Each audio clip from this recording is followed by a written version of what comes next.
Bir odam hajga bormoqchi bo'lib, harakat qilib safarga otlandi. Qo'lida katta mablag' bor.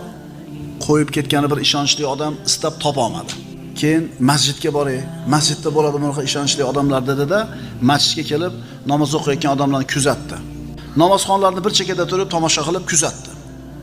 Ana shularning ichida bitta odamning namozi bu kishiga yoqib qoldi. O'zini hokisor tutgan, ko'zlarini mahkam yumib olgan, qo'yinki namozi boshqalarning namozidan yaxshi. Namoz tugagandan keyin haligi odam oldiga kelib, "Vallohi, menga namozingiz yoqdi. Men hajga ketmoqchiman. Qo'yib ketgani bir omonatdor odamim yo'q. Katta mablag'imni sizga bir qo'yib ketay demoqchiman. Nima deysiz?" desa, haligi kishi nima deydi? "Men yana roza ham tutuvdim bugun" dedi. Dedi, bu kishi aytdiki, "Shu rozadorligingiz yoqmadi menga." Dedi-da omonatni bermay ketdi. Shu bildirgisi kelib turadi, lekin ixlosi bor odam buni yopadi.